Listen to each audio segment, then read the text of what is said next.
Buddy, thank you. Thank you for accommodating our executive meeting. It is meeting number 556. It's Tuesday, July 28th, 2026. Lake George, New York.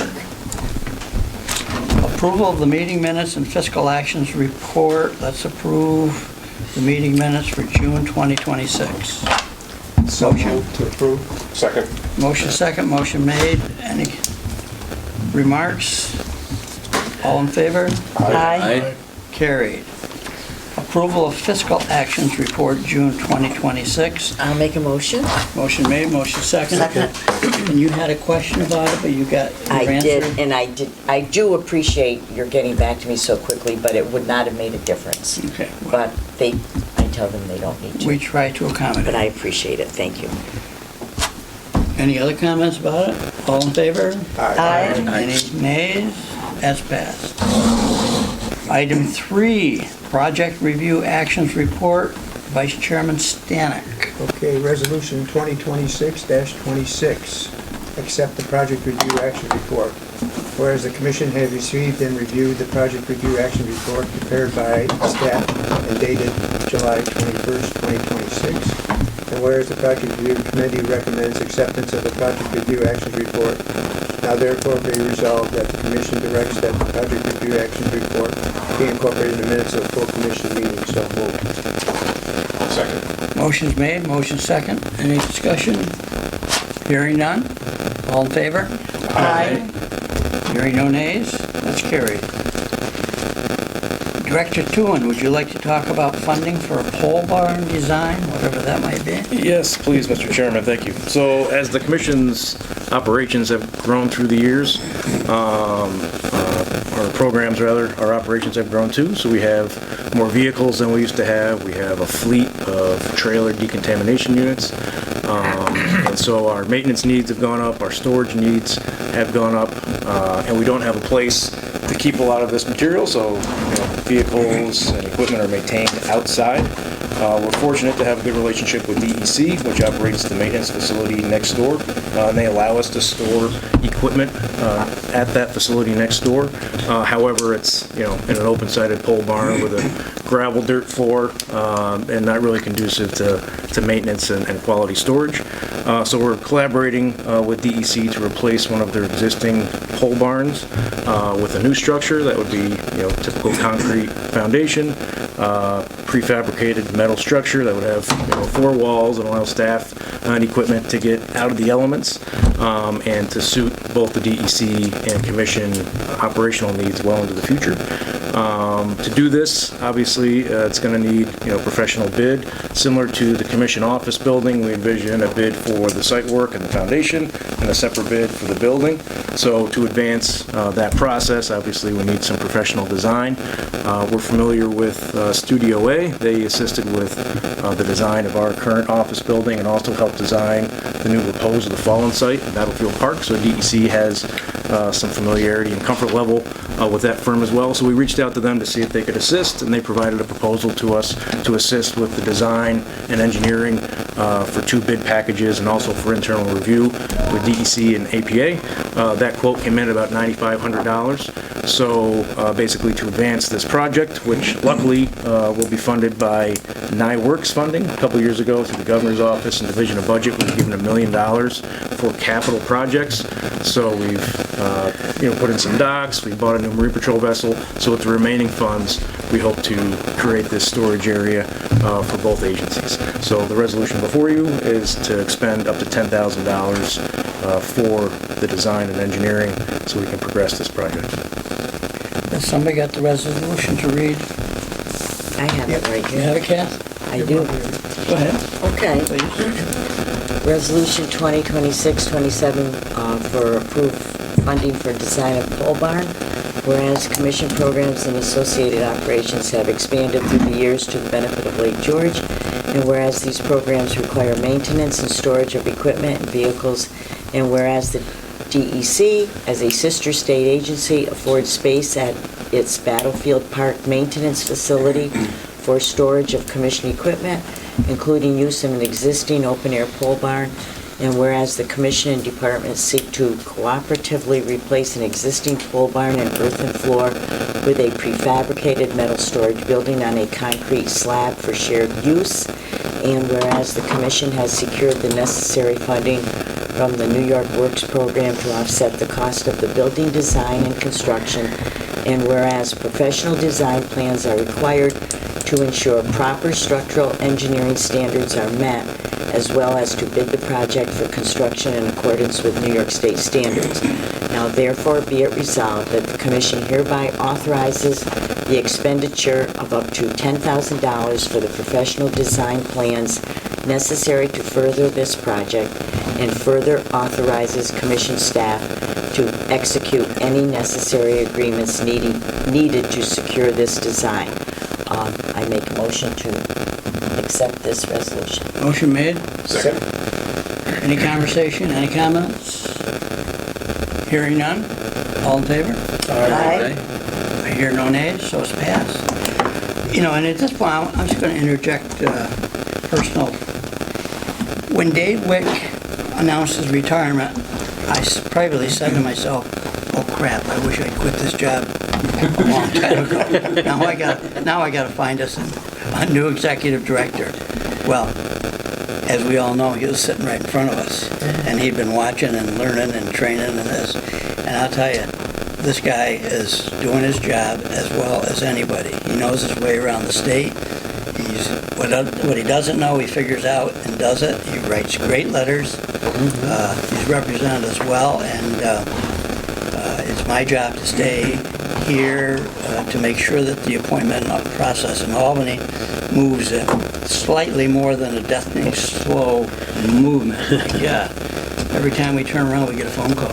I'm calling you about such and such, and this is the first time we've heard about this. Well, yeah.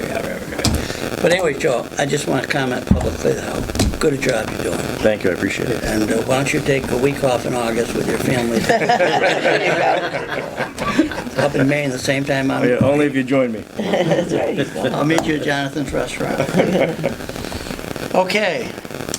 Item 3, presentation of the Lake George Eurasian Water Moil Harvesting Program. And Joe, you want to give us an intro on that? Yes, please. So we're lucky to have Wes and Ben Sheldon, cousins, right? Yes, sir. Cousins, and owners of New Water Marine. We have a new contract with Ben and Wes and New Water Marine.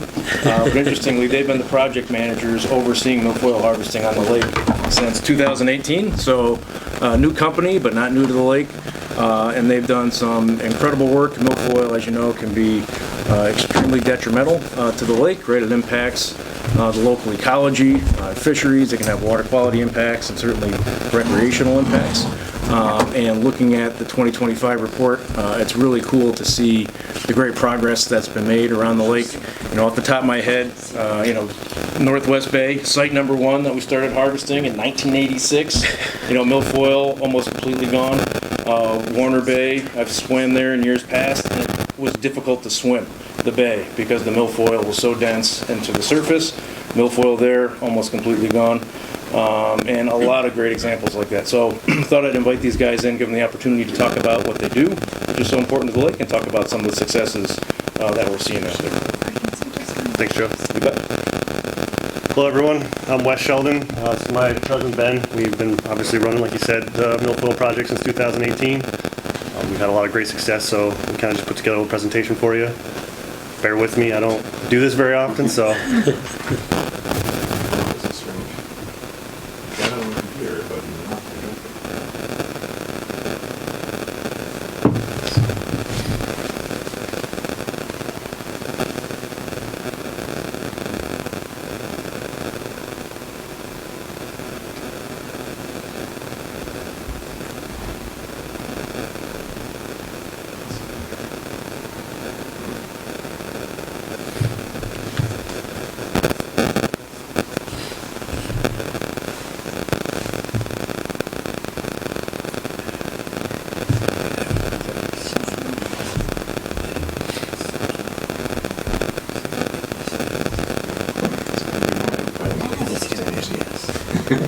I'm going to tell jokes. Yeah. I'm used to spending at my house.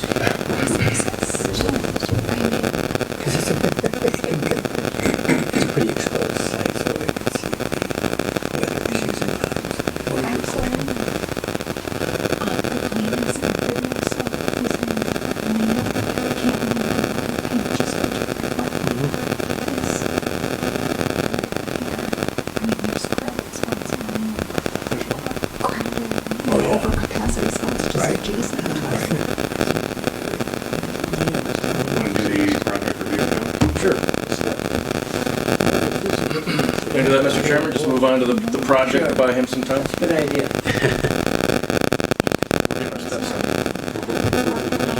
that too bright? Can he change where he wants? Can he move on it? I talked to Randy about that. He can help me. Sandy. I know. That's true. Ironically, I think this happened 10 years ago, last time this got a state presentation. Yeah. Thanks, Justin. You guys are the best. Okay. Read what's on the page here. Item 6 is a Seaplane application, town of Bolton. Is that for you, Randy? That is, Mr. Chairman. Thank you very much. This is my first Seaplane application, so bear with me. Hopefully we didn't make any mistakes here. The applicant is Restbolt LLC. They are applying for a special recreational use permit to berth a 2021 Cessna 208 amphibious seaplane at 18 Sagamore Road in Bolton.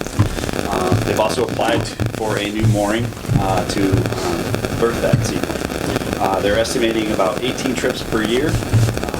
Proposed takeoff and landing zone is about 2,500 feet offshore from the property, located south of Green Island and between Green Island and Dome Island. The activity is taking place in mostly Zone 8B and adjacent to Zone 7A, and they both have a surplus of votable acreage according to the 2025 recreation study. Obviously, I mentioned the plane is amphibious, so if lake conditions or boat traffic conditions are not conducive to landing, the plane can land at a local airport instead. The plane also has to taxi through a 5-mile-an-hour zone to get to the mooring, which is great because everybody's going slow. So that'll be a little bit more safe for everyone. The plane's going to be moored to the mooring at about the center of the fuselage, so that's going to minimize any swing radius. We went to the site and took a look at it, which is good. The property itself currently only has a single dock with a boathouse. Has 170 feet of lake frontage, which would allow for a second dock and also 2 moorings, so it can accommodate that. Scott Anderson and Tom Gay are both here to represent the applicant and fill in any gaps that I've created or left out, and he can also answer any questions you may have. Good morning, ladies and gentlemen. How are you? Good morning. As you Thank you. mentioned, I do have Tom Gay, general manager of the hotel. I get asked every once in a while to help with some special projects. I work part-time for the hotel, so here I am. This will be very limited use. It's for the owners to come in, check on their properties. Don't plan on any real activity. Obviously, as you know, it's not commercial, so private use. And hopefully it's in an area, like you said, it's through a 5-mile-an-hour zone. They'll taxi out past the island before they land or take off. And I'll open that up to questions you may have for me. Just like you, it's my first seaplane application. Is this actually part of the Sagamore? Yes, the owners who own the Sagamore Hotel also own Restbolt, and they also own the airplane. Yes, sir. So it's for them to come visit their site. You know, I remember when I first came on the lake a long, long time ago, Matthew Brady had his plane way up in Northwest Bay, and I was never really uncomfortable with that because A, it was in a corner, you don't really see it. And this, I was a little bit surprised. That's kind of a heavy traffic area there, can be. But I presume with a responsible pilot that takes all the hearing. I'm certain they are. They don't want any accidents or want to get hurt themselves as well. Right. Yes, ma'am. I have a comment. This was a case where usually I'm pretty good looking at the pictures, but actually visiting the site, I was taken back as to how little of an impact I feel that plane will have there. I mean, I said, wait a minute, it's going in adjacent to the boathouse. So it's way in that little cove in there where and with the swing radius is going to be, half of what it normally would be, it's fine as far as I'm concerned, and you're right about the 5-mile-an-hour zone, and it was nice to be in our pontoon and actually drive on the water part where the takeoff will be, and it was a case where going to visit the site really mitigated any concerns I had. And thank you. You're welcome. It's a nice site, it's tucked in behind the point. Yeah. So in rough water, there shouldn't be a lot of rough water because of the point actually protects it. I'm gonna reflect on something slightly different. I'm not concerned about the berthing, I think that's not a bad spot. You and I talked about the anchor, Yes. that's gonna be embedded so that we don't have the possibility of drag or drift during heavy storm. I'm a little concerned about the designated landing and takeoff area. You're much more familiar with that area than I am, but I've seen an awful lot of traffic through there, and I would just as soon see the takeoff area designated as a little farther north, whether it be just to the east of Green Island or even up in the Northwest Bay. I think the traffic might be, I'm a little concerned about traffic coming out of Sawmill Bay, but I think the Huddle Bay traffic is significant. Well, So and we're whether we do trying it by to- minutes only or designated on the application, I realize you can change the landing pattern depending on what the boat traffic is. Right. But I'm a little concerned about the designation. Well, the designate, I think if you really look, and I did a small drawing, I'm not sure how accurate or how well it depicted it, but we're on the west side, if you look between Dome Island and say extending towards Crown Island. We've got it right up here. And that's, for the most part, we're in the middle of the lake, we're trying to get away from all the traffic, and we want to be in a taxi mode when we come in to what I'll call more congested waters, which might be in front of the hotel and into the 5-mile-an-hour zone. So we're trying to get away from mainland as much as we can to minimize any impact with boats. And obviously, as we all know, the judgment of the pilot, if there's a whole bunch of traffic, he obviously has to shift his spot north or south, east or west somewhat, because he doesn't want any problems either. And I think we're all aware of that. But once the plane lands or prior to taking off, it's nothing but a boat, right? Right, and it's going to do, it's going to do its minimum speed to get into shore, to anchor, and go from the same taxiing out to where it's safe to take off. And I'm nowhere near a flyer. You have to land according to the wind and take off according to the wind. You do. Which could be different in any 20-minute period. Right, Like and again, I'll be very candid. 5-minute period. The pilot's judgment there, obviously if there's 3-foot water, he's not taking off that day. No. Safety is paramount to them as well. Big fish right there too. And, so there's a little bit relying on the judgment of the pilot, but they have guidelines as well, so. Very good. Yeah, one other thing that was in the application was over 15,000 of flight hours, 15,000 hours for the pilot. So they- Anything else? How many Mr. years you Leonard, been good morning. at Sagamore, Tom? 26 years, 26 years. and 5 years in the 80s. 5 years where? In the 80s, 5 years as well in the 80s. Okay. Was that as a chef? It was. By all public concern, you haven't screwed it up too badly. And you got a Well brother who done. runs a great restaurant in the area, so congratulations. That's a good record in the hotel business. Anybody have anything else? I got some answer for you. Yes. Real quickly, so the pilot, they have a fleet of 3 other planes, so this is 3 other planes. Jet planes, they fly Europe or wherever. He's got over 15,000 hours. He's an experienced pilot that flies not only the seaplane, jet, twin prop, so they've got, he's well versed in, he's obviously skilled. Just one pilot would be flying this or multiple? For this one pilot, yes. Has it landed thus far It has. on the lake? Yes. Where are you hiding it? They were just in Warren County at Floyd Bennett 3 days ago, so Oh, can land, it's got wheels also? Yeah. And that's a benefit too in inclement weather, Yeah. heavy boating conditions, if They got being bodies off the amphibious, lake, it they got can place go to an go. airport if needed.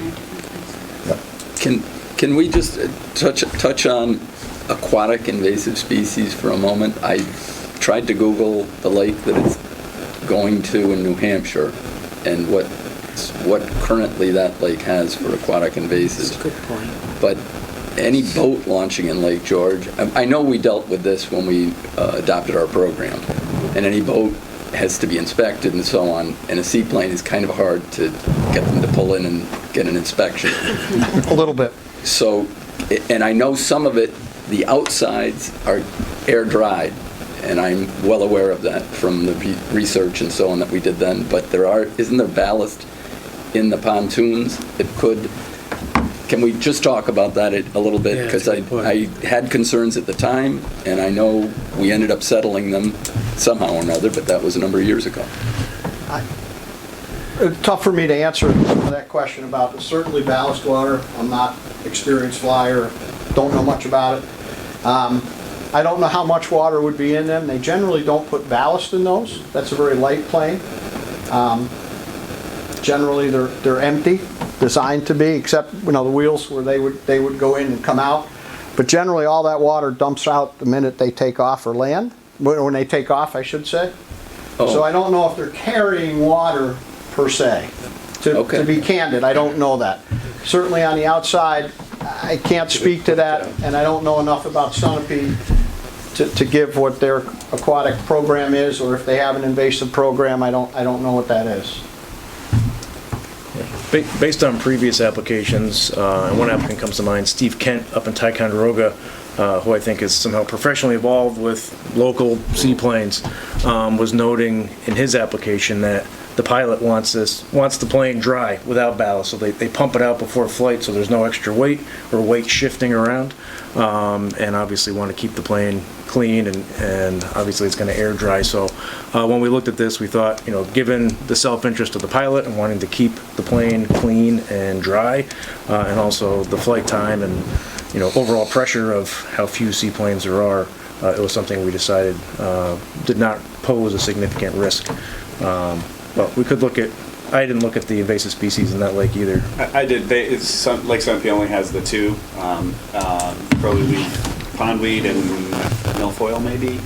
But we actually, I was mentioning to Scott and Tom earlier that the pilot may want to reach out to Sunapee because we have some other invasives that Lake Sunapee doesn't, such as like the spiny water flea, which might transfer maybe a little more easily than something else, like Asian clam.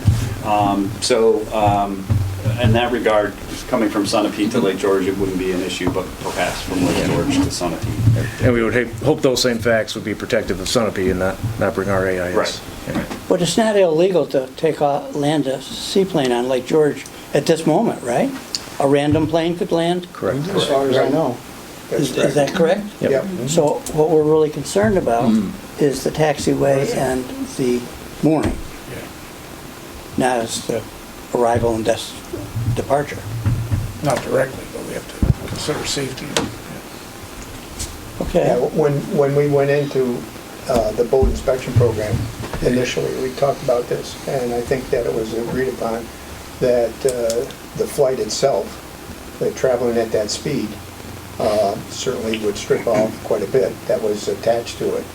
And as everybody said, draining the floats certainly eases all our concerns.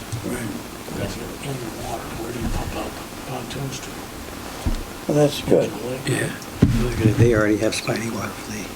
Sunapee, yeah. Is there anybody else here in the room that comment possibly, or neighbor or non-neighbor? Okay. Well, thank you very much for your Thank presentation. you for your Thank time you. and consideration. Appreciate it very much. Anybody have any other comments they want to make, questions? As Kathy said, we went and visited the site. There were several of us, and I think we were all very pleased with being in the area where it's well protected. Do we have a resolution? Yes. Resolution 2026-28, approved seaplane application. Yes. And application number SP 26502. The applicant is Resable LLC, whereas the applicant has applied for a special permit for recreational use to berth Seaplane and made applications for related permit to add a mooring ball. And whereas the Lake George Park Commission has reviewed the application, supporting documents, comments received, and other information which appears in the record. And whereas the Commission has made a determination that the project is an unlisted action pursuant to the State Environmental Quality Review Act, 6 NY CRR 617.5, and as lead agency for the purpose of the State Environmental Quality Review Act, has made a determination that the project will have no significant impact on the environment, and whereas the action is a major project pursuant to 6 NY CRR 645-5.3 and public notice has been published and distributed consistent with the regulation, and whereas the Commission finds that the project will have no adverse impact on the health, safety, or welfare of the public, the environment, or the resources of the park, will not alter the essential character of the area in which it is proposed, will not lead to congestion in the park, and will not have an undue visual, cultural, or audible impact on the neighborhood or the park. Now therefore be resolved, the Lake George Park Commission hereby approves the above application with the following conditions. Commercial use of the seaplane to or from the waters of Lake George is prohibited as provided in section 248 of the General Business Law of the State of New York. Seaplanes shall be operated in such a manner so as not to cause unnecessary audible impacts to adjacent property owners. All facilities used for seaplanes, including any dock, wharf, or mooring, or other berthing facilities shall conform with the provisions of 6 NY CRR Parts 645 and 646. So moved. Second. Motion's made, motion second. Any further discussion? I have a comment, not a condition, but Okay? the invasives issue is a very interesting issue that was brought up, and maybe we can ask the owners to monitor that both in Lake Sunapee and Lake George, and then maybe we keep an eye on that with our invasives program in the future and see if we notice any impacts from this, because it's sort of a test case for us. We didn't really pursue it very hard in prior applications. Maybe we keep an eye on it. Do that. Thank you. Any other comments? All in favor? Aye. Any nays? Hearing no nays, we pass that resolution. Congratulations. Thank you very much, ladies. Good to see you both. Good idea. How are we doing in the, we're ready to go? All right, we're going to go back to movie land. Get it? He got it. Need it? He always does. No, he's the man. We're gonna come around, Is there sound? you know?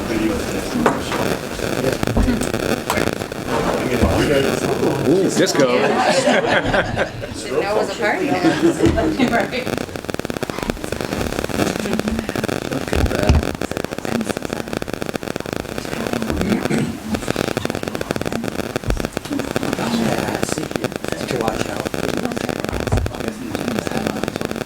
All right, like I was saying before, I'm Wes Sheldon. I've been running the Milfoil project here with my cousin Ben since 2018. Originally, we were under a different contractor, a family business, AE Diving. We just recently started our own company, New Water Marine, 2024. And here's just a little presentation, kind of how things are going. Dash on Lake George, who we are, what we do, and what the data shows. We're professional diving services specializing in diver-assisted aquatic plant removal. We're committed to environmental stewardship, minimizing impact on native plants and lake habitats. We are collaborative partners, working closely with local stakeholders to safeguard natural resources. And we have skilled dive teams to ensure safe and precise, effective operations. Our history, we were founded, like I said, in 2024, but we've been doing this for about 20 years. We've worked all over New England, Connecticut, Massachusetts, Maine, all over really. Prior to Lake George, we led a 5-year-long contract for the DCR in Massachusetts, overseeing a large project, a 38-acre basin where we removed 3 different types of invasives. By the end of that project, it was you could hardly find a plant. The only thing that kind of kept it going was there was some invasives in the river that was pouring in, so we kind of had to just kind of keep a maintenance thing going there.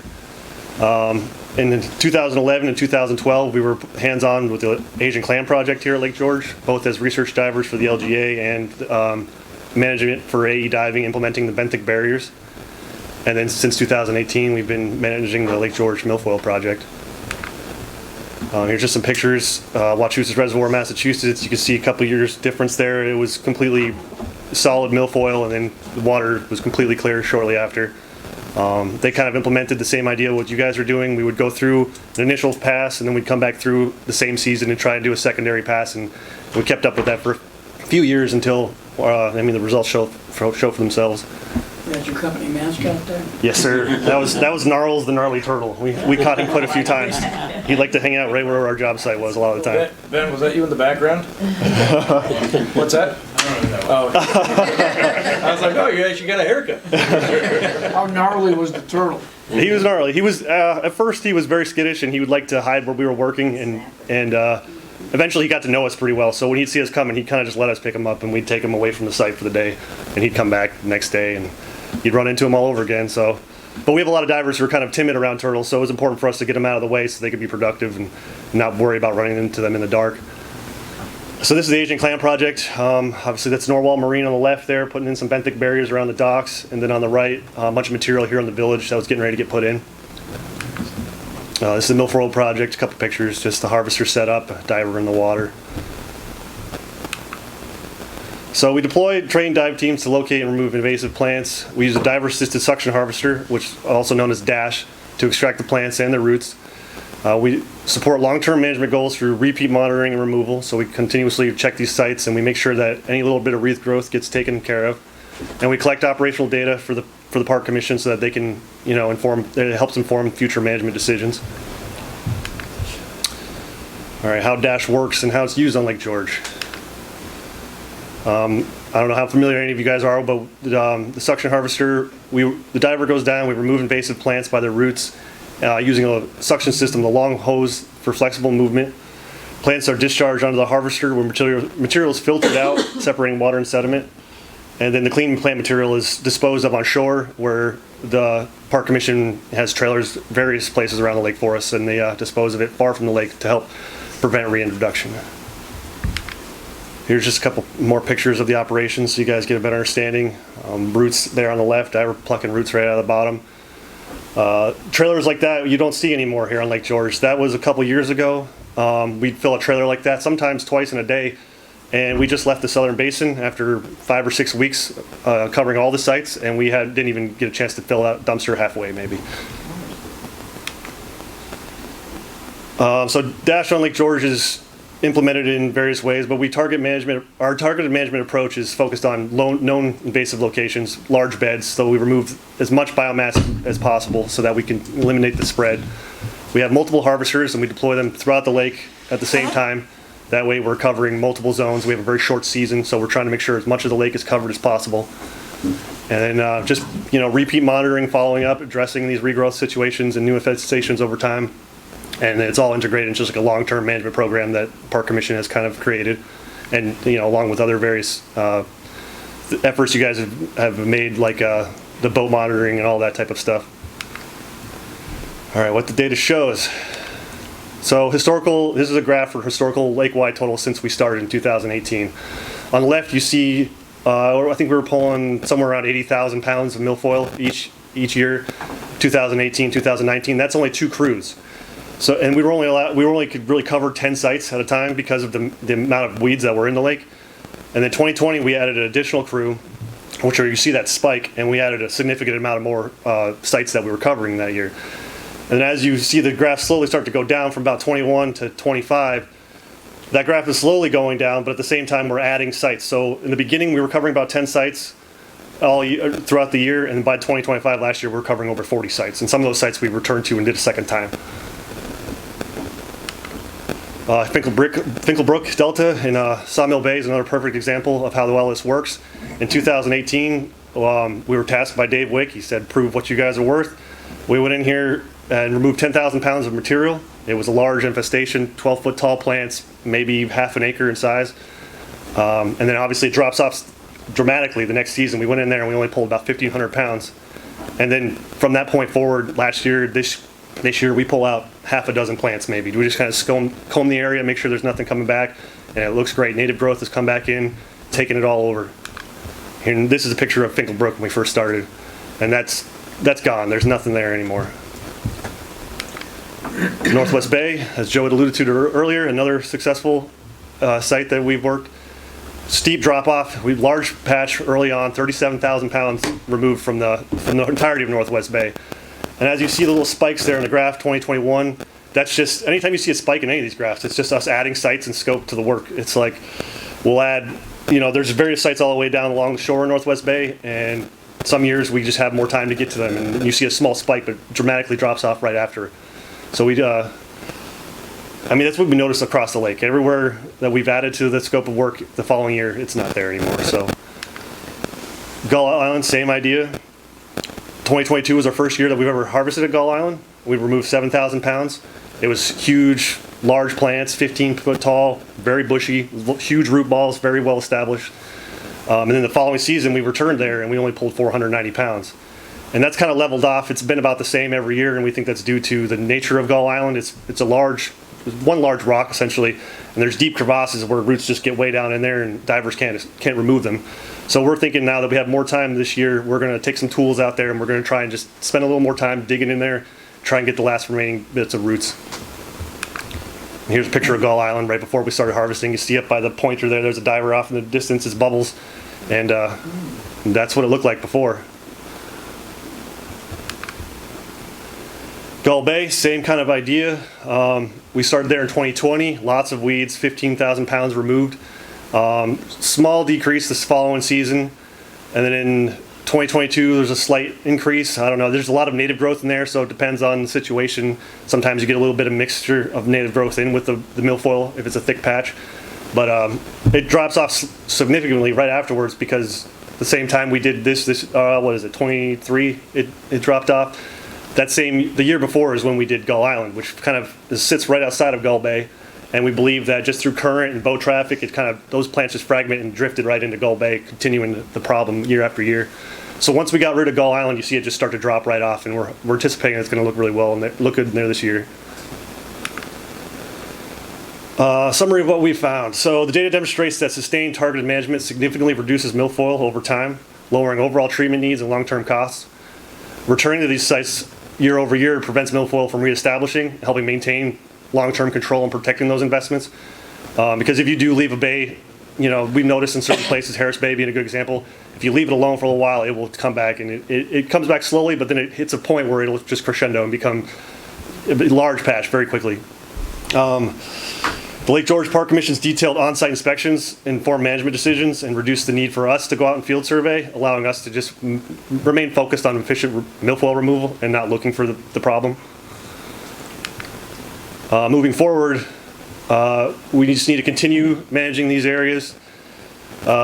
Future efforts should focus on large infestations. If there are any left, I think if there's some in Sunset we're going to try and tackle this year, but at this point it's getting harder to find large infestations. So we're just trying to tackle whatever there is out there and make sure that those plants don't have a chance to fragment and continue to create new patches. And the Park Commission's dive team has been invaluable in that regard. They've been expanding their searches. We've actually knocked out a couple this year that they just recently found. And that's going to be a huge help. I think as we're gaining more time every year because of the lack of weeds, and they can start to expand their searches, and that way we can find every little nook and cranny and get it all gone. Let's see. In the past, the sheer volume of milfoil limited harvesting to only a fraction of known sites. Like I said, 10 sites in the first couple years, which isn't very much. And then we did, like I said, over 43 sites, I believe, last year, and some of those sites a second time. So we believe with Park Commission's strong management and our expertise, we're confident that milfoil infestations will continue to decrease year after year. I believe at the end of this 4-year contract, 2030, it's going to be pretty difficult to find any large beds of milfoil anywhere in the lake.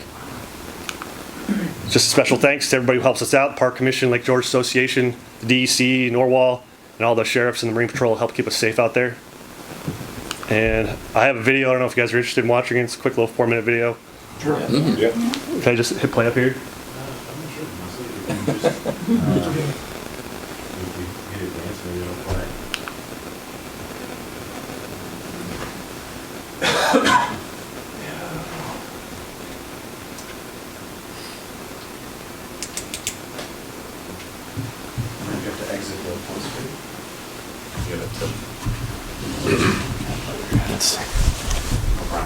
Yeah, I don't think. Can I ask a question while you're doing that? This sounds like great success. Can you talk about your perspective on Priscilla versus dash harvesting? Okay, well, you obviously know my perspective. I've been removing milfoil by hand since I was about 14. I got like 100,000 hours doing this underwater. I see Priscilla as a useful tool in certain situations. It does seem to be effective at killing milfoil, but there's an immediate return. Like the season after, I typically see milfoil starting to grow back in those areas. It's not as thick. Obviously, the large patches, dude, they get knocked out completely. But the roots are still kind of intact. So the following seasons, you'll start to see little plants growing everywhere there was that patch. And then shortly after, if you left that alone, you'd be back to where you were within probably 3 or 4 years, I would imagine. And I've had lakes The roots back are home. still intact and still viable? Yes, sir. I mean, it does a great job. Like, I will give it that. It will kill the milfoil, large beds. It'll be gone. But it will slowly start to come back. And we've had multiple lakes around where we've worked growing up that have done this year after year after year because they're just kind of, they're behind the 8 ball and they think that they're going to just Priscilla or whatever. There's been various chemicals throughout the years that have come out. But what happens too is if you're using it lake wide, like this, the treatment that you guys did was not that, it works because it was a small area. You're trying to knock out a significant patch and you weren't trying to do lake wide. A lot of lakes back home, we notice in Vermont, they'll do lake wide treatments. And then you kill all that biomass, and all that biomass dissolves into the water column. And you end up with algae blooms, you end up with poor visibility. The lake kind of just goes to junk. Like, we grew up diving lakes that looked like Lake George, and now they're like mud puddles. So it's like kind of a tool that you need to use in the right application. We're not totally against it, but I prefer not to. Our beef is that a lot of times lakes will use a chemical, and then they'll have us come in afterwards and clean up the mess. And I don't want to be down in there. Too many associations think it's a panacea. Is that what you're thinking? Yes. They look at it like it's a cure-all, and it really isn't. No go? Okay, no worries. Isn't it possible an application for that one bay you were talking about that's very rocky? And when they start growing up, it has a better chance to kill it versus pulling it out? Honestly, at first, it's kind of what we've always thought, but we've noticed that all the rocky shoals that we've attacked, the following season, it's like 10% of the patch is left. And then we just knock out that last 10%, and you won't find anything there for years. Mm-hmm. So it's just really, I don't know, I guess it just depends on your goals, really. I mean, harvesting is extremely effective, and we do try to take our time and get all the roots that we possibly can. There's a lot of companies out there who kind of just blast through, and they look at it like mowing the lawn. Right. But we don't want to be mowing the lawn. Right. We want Lake George to be clean. We want anywhere where we've been saying for 20 years that this works, but nobody has given us the time to actually see it through. And obviously Lake George is huge. It's one of the biggest lakes you could do this on, and we've managed to make it happen here. So we know that we've seen small lakes get to the very bitter end, and they go, oh, we're sick of wasting money on you guys, and they kick us to this curb, and the next thing you know, they're right back where they started. So I do believe we're extremely effective. I think Priscilla can be extremely effective. It's just not something I prefer to use if there's other options. How do you prevent yourself from working out of a job? That's what we've been talking about this whole year so far. We're like, man, we got 4 more years. What are we going to be doing? So we're hoping that by the end of this year, maybe the end of next year, we're gonna have it to a point where we're gonna need to start scouring the shorelines. We're gonna need to spend time just literally dropping in and swimming the entire shoreline of a bay, and making sure that there isn't anything else. Because it's getting to that point now, we're rolling up to site after site, and it's just like we're in and out in a day. Where it used to take us 2 weeks, and we're filling trailers and trailers. And like Justin can testify to that. Like we'd be calling him in the middle of the day, you need to dump this trailer. We got more weeds, and he's just like, oh, okay, I'll try to find somebody. But nowadays, like I said, we did the entirety of the Southern Basin, and we barely filled the trailer, which is ridiculous. Like we never expected it to come to that this quickly. So, you guys hit Harris Bay last year, so we went out this earlier this summer, and we're like, all right, let's go look and see what's there, how it is, and we couldn't find it. And you guys showed up the next day or two, and we're like, yeah, there wasn't much here. Yeah, we were anticipating quite a bit more too. You guys done an awesome job. So. Wait, I wanted to talk about Harris Bay because I saw your boat, I think your boat, in there working, and I was under the impression that we hadn't done Harris Bay. We did it last year. We did it last year, yeah. Yeah, there's a large break. I think 2 or 3 years. You guys took it off. we stopped doing it for a little while. Yeah. So okay, that's very encouraging because Harris Bay was a mess. Oh, it was a mess. When we first started there, we joked around. We have one diver who works for us who's a bit of a wrecking ball. We just sent him to all the heavy weeds. He loves it. And we could joke that he had the Great Wall of China down there because it was literally like hundreds and hundreds of feet. He had this perfectly straight wall of 12-foot tall plants. and it just encompassed the entire area of Harris Bay. And now you go in there, you can't find anything. So Well, wonderful. yeah, See what we did for you? That's wonderful. And that's- And I have noticed that now that we're talking about it, I've noticed on the beach and so on, I used to see tons of fragments washing in and so Yep. on, because I was partly responsible for cleaning that crap up in the mornings, and it's not there. yeah. No, we're super That's excited. awesome. And now Thanks, it's just getting Ken. little pieces here and there. And you're from Vermont? Yes, sir. That's good. You were born in Rutland, so Oh, right on. I actually live in Wallingford. that gives you some points. Oh, excellent. And there are plenty of lakes around. What about No. Sunset Bay?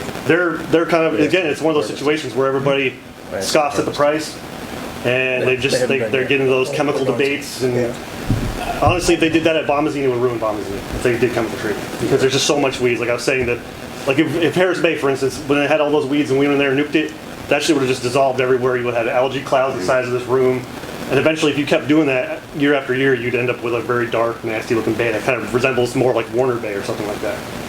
And so we just, Between, there's a strange culture over there. oh, 100%, yeah, it's very strange. This is Kathy saying that? All straight fine for Vermont. But like I said, like you guys provide the funding to actually make this happen, so it can be done. It's just a lot of lakes, they don't have that long-term view. They'll put in a good amount of funding for a couple years, and we'll get a big chunk of it taken out, but they won't see the project through. So if you clear out a huge section, but you leave a large, dense bed right over there, it's just going to keep fragmenting and eventually just take it right back. How were the blooms in our Priscillicor sites? Oh, there's nothing there now. Oh, you mean algae blooms and stuff like Yeah, that? yeah. Like I said, that was a kind of a concentrated area. It's not, you weren't doing it lake-wide. And Lake George is so big and vast, and it drops off so quickly there. I don't think you get that same kind of reaction in a place like that. Like it's a good instance to use Priscillicor. But if you were to do that shallow bay where there was tons of weeds like that, you'd probably more likely see a lot of algae.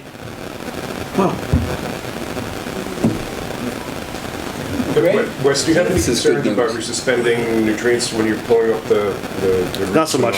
We're one of the only companies, I don't know why other people don't do it, but we have a sill tunnel underneath our boats. We install once we get to the site, and it's 16 foot long, and it drops right down to the bottom. So the sediment that's coming off of the table and the Goes right to plants, the bottom. it gets deposited right back down great. there. And that helps our divers keep their visibility as well. Yeah. 'Cause a lot of companies will just run that mud all over their boat, right into the water, and before you know it, you're in the dark. Yeah. So we like to keep things clean. We like to keep things so our divers can be more productive. I remember being in a conversation that was criticizing the fact that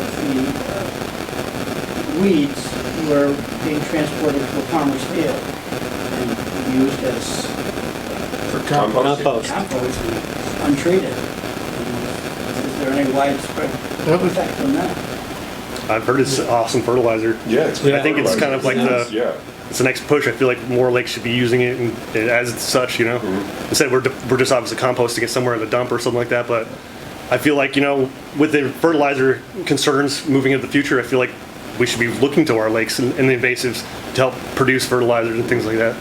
But Joe, didn't you explain that was not in the basin, that use of the composted material? Related to Priscillicor, yeah, so our harvest in Glen Burnie post Priscillicor use was, obviously months after the actual application, and didn't take any of the dead material that was actually impacted by Priscillicor. So the only thing that was left was standing and healthy, and Milfoil has a low tolerance for Priscillicor, so even a small concentration for a half an hour kills the plant. And so what was harvested there were healthy plants not impacted that didn't have Priscillicor. So ultimately, there was no concern there. But had you treated the plants and then gathered the dead plants that had absorbed the Priscillicor, there's an issue with that, with potential inadvertent use of the chemical off script, off label. When you do your diving to harvest the Milfoil, have you seen more of an increase of algae? Is it more prolific around the Milfoil?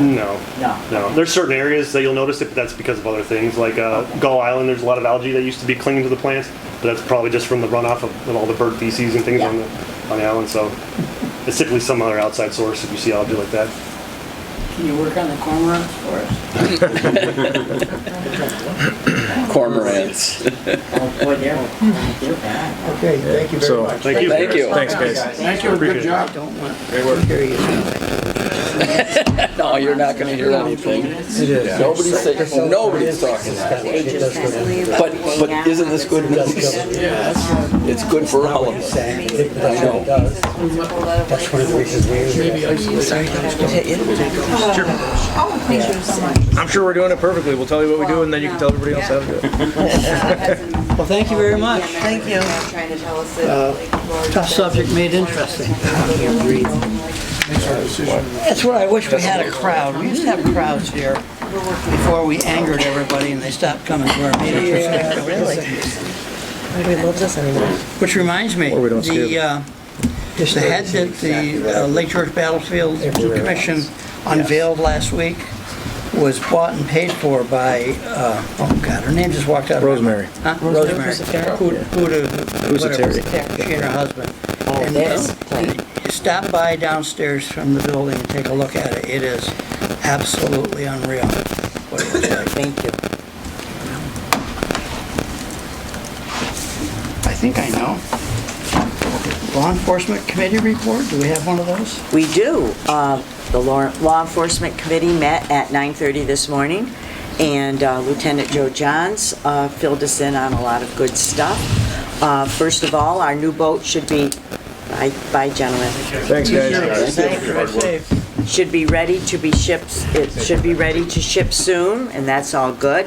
And the Marine Patrol is, regarding the Marine Patrol, there was a little filmmaking done by Netflix, and we billed them for some money, for about $5,000. And then we had our last boater education course in Bolton on July 6th and 9th that took 9 students passed. And then Joe filled us in on a very, very busy July with a lot of incidents.